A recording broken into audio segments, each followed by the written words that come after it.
ففروا إلى الله إني لكم منه نذير مبين. أعوذ بالله من الشيطان الرجيم. بسم الله الرحمن الرحيم. إن الحمد لله نحمده ونستعينه ونستغفره ونعوذ بالله من شرور أنفسنا ومن سيئات أعمالنا من يهد الله فلا مضل له ومن يضلل فلا هادي له ولا مرشد له ونشهد أن لا إله إلا الله وحده لا شريك له وأشهد أن محمدا عبده ورسوله. الحمد لله رب العالمين. يا أخوات وإخوان في دين Islam. Assalamu alaikum warahmatullahi wabarakatuh. We thank Allah subhanahu wa ta'ala for sparing our soul to this moment. We worship Him, we adore Him, we honor Him, we glorify Him. We thank you for sparing our soul to this year, Ramadan. We pray Allah subhanahu wa ta'ala accept all our deeds here in this month of Ibadah. Inshallah, this time I'll be looking at the topic dealing with the internet. Dealing with the internet. The internet is something that we are living it in this present age. And as a Muslim, we must be well guided about how to use and what we need to know about the use of the internet. The internet is a means of communication whereby we connect a lot of devices to get our information sent across and received. And the internet makes use of data from one form to the other. A sender will send the message from one end and the other person who is the receiver receive it at the other end. And this is done with the use of smartphones and computer.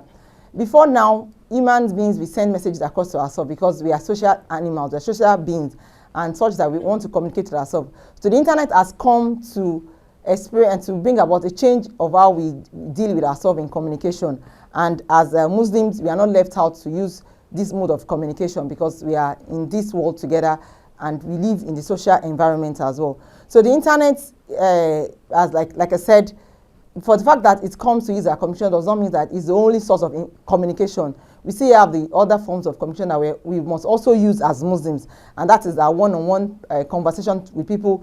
Because the internet has come does not mean that we still need to stop that form of communication, because that is even the most effective ways of communicating with people when we talk one-on-one with people. Though the internet has come to turn the world to a global village such that it can be anywhere and communicate to anybody around the globe. Just like we are watching this program of us all around anywhere in the world, that is what the internet has come to do in this present world. Is the jet age, the technology, that's what the internet has come to do. Such that it can be anywhere and receive information at that exact moment. We call it real time. Such that even though you are not there, you can participate in such conversation. That's what the internet has come to do. But as Muslims, we must be able to define how to use and what to use on the internet. We have social platforms of the internet that people use.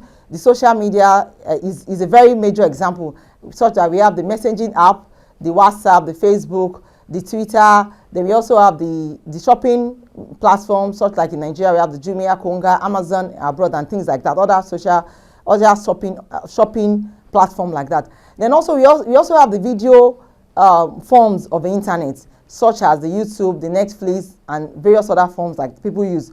But as Muslims, like I said, this is a month of Ibadah, and we must be careful the way we use the internet here in this month and even after this month, such that we will not erode the importance of this month of Ramadan. Because Ramadan is a month that Allah subhanahu wa ta'ala, in every minute, every second of the month, it counts, and we must use it effectively. We must not allow the artificial world, that's the internet word, to erode us of the benefit that the month herein has come to give us. In that wise, the internet, though it has a lot of benefits. The benefit, like I said, it's much, but the harm really outweighs the benefit if it's not carefully used. The benefit includes real-time message, like I said. If you want to get message across to somebody anywhere in the globe, the internet will afford you that opportunity. In the 80s, you can send a letter. You send letters through post. The person receiving the letter might not receive it on the next 3 months or a month minimum, like the case may be. But now in this present world, you can send a message real time, and the person will receive it. We can communicate to anybody around the world, irrespective of the time zone, once you have agreed that you want to communicate to that person at that point in time. But as Muslims, we know that our day are to strive, while our night is for sleep and to do other ibadah as well. So we must not erode the importance of this time lapse in our activities, such that we now make the internet to supersede what we are meant to do. Like I told you, we have social platforms, the WhatsApp, the Facebook, the Twitter, various other forms that we all know. Then the trending one is the TikTok now, that even though we see that a lot of people they said they want to do dawah, they want to do message of Allah on the internet, but they are not doing the right way because they are being carried away by the negative attitude of the internet. So as Muslims, we must be able to guide ourselves from the harm that has come to do with the internet. So looking at the forms that the beneficial part of the internet includes knowledge seeking. If you want to get information about anything globally, the internet is there for you to access. But assessing it as well, you must know the right side from the wrong side, because even a lot of sites you want to search for an information, you get it, but you might not be getting the right information. Hence, we need scholars or even teachers that will also guide us on what we get on internet. It's not everything that we get on internet that suffice for us to increase our knowledge. So you must have a mentor that will also guide us on the use of those information that we get on the net. Then the second one is communication, like I said, real-time communication. One of the importance of the internet is that it has come to us to give us real-time communication, so that you can communicate with people anywhere, anytime in the globe, such that you'll be able to get the message passed across to such an individual, and it will not distort you or anytime that you want such message to be passed across. But like I said, the harms really outweigh the benefit. The benefit, like I said, is numerous. We can all count it at our fingertip. As Muslims, we have a lot of apps on the internet, the Adhan app, the Quran app, a lot of apps that we can access on the internet, dua apps, even some duas that even if you want to search the book, you might not even get it on time. But you can get those things real time on the internet. Be it as it may, you must be careful of the harms of the internet. The internet has come to bring about fake life, artificial life to human beings. It has removed empathy from us all, such that when an accident or a mishap happens on the road, you see people trying to cover such events because they want to be the first that will break the news. It has eroded the human feeling, the empathy. Instead of people rescuing people that are involved in accident, what they want to do is, I want to be the first that will catch this. I want to be the one that will post it on my Facebook, on my page, on my TikTok page, because I want it to be the first one that will break. Everybody is now a journalist by chance, because you want to break the news. That is not what we are meant to do with the internet. The internet has also come to erode family values. Family values in the sense that even in a family setting, when everybody goes out and come back in the evening, we all want to sit together and talk about our day. But the internet has brought that away, has eroded that, so that even when everybody is sitting in the sitting room at the same time, you have everybody connected to one side or the other, and they are all together. Though it's a global village, but it's a disjointed village. Global village, but it's disjointed. And the family setting the family value is eroded, such that when people sit together, even in the same situation, even people can be watching a television set at the same time, doing three things at the same time. And what they want to get from what they are watching as a family, they won't be able to get that. So that's one of the arms of the internet. وَمَا مِن دَابَّةٍ فِي الْأَرْضِ وَلَا طَائِرٍ يَطِيرُ بِجَنَاحَيْهِ إِلَّا أُمَمٌ أَمْثَالُكُمْ مَا فَرَّطْنَا فِي الْكِتَابِ مِن شَيْءٍ ثُمَّ إِلَى رَبِّهِمْ يُحْشَرُونَ. Another harm is that the internet has, like I said, fake life. That fake life is even such that it has eroded values. Anything, people can just go to the net and post whatever they want.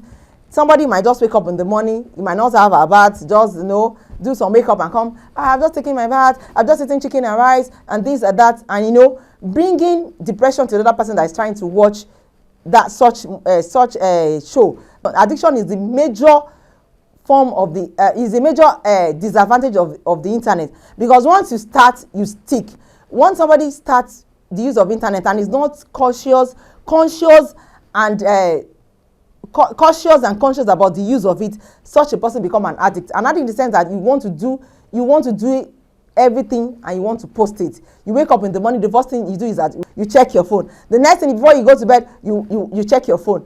In that wise, you become an addict. And if you are not careful, what values you want to build in yourself, you start losing it. And the same thing in children nowadays. You find out that children, instead of us to rear our children to read books, to read the Quran, to read a lot of things. This is the month of Ramadan. You see, find people pacifying their children with smartphones, with iPad, such that such children live a fake life.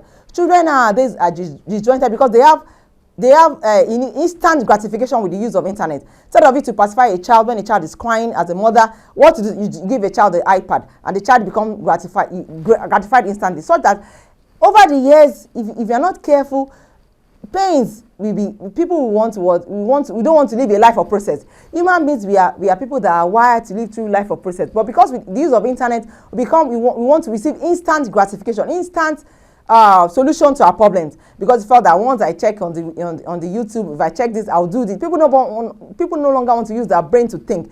We as human beings that invent the human beings that Allah gave us that knowledge to invent things that will be useful for us. But in the same vein, we have started, those things that have started being what manipulating us. People don't want to think any longer. They just want to have solutions to their problem. Maybe emotional problem. They felt, okay, I can talk to AI chat. I can talk with the use of AI, artificial intelligence, the chat GPT. You can do a lot of things even without consulting people. And these are one of those things that are the hazard of the internet.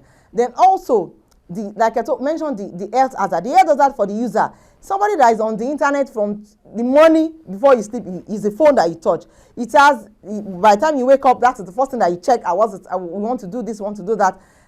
All these things can cause sedentary lifestyle. Sedentary lifestyle in the sense that you are just in one position.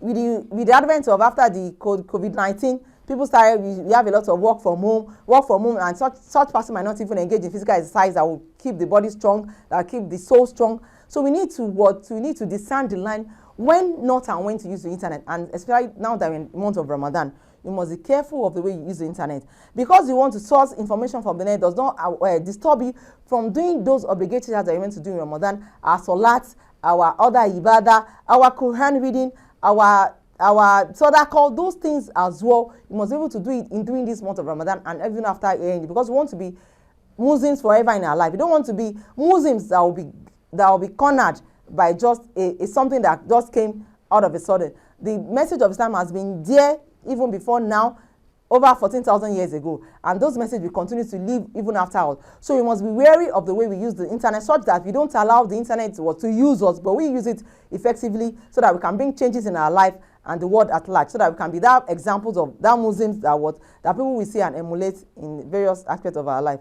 We pray Allah subhanahu wa ta'ala make this a source of hujjah for us and not against us. We pray that we are such a people that we want to control our lives and not the internet controlling our lives for us, inshallah. We pray Allah subhanahu wa ta'ala grant us the best in this month and thereafter. وأقول قولي هذا أستغفر لكم السلام عليكم ورحمة الله وبركاته. آمنت بالله وملائكته وكتبه ورسله واليوم الآخر والقدر خيره وشره من الله والبعث بعد الموت لا إله إلا الله. آمنت بالله وملائكته وكتبه ورسله واليوم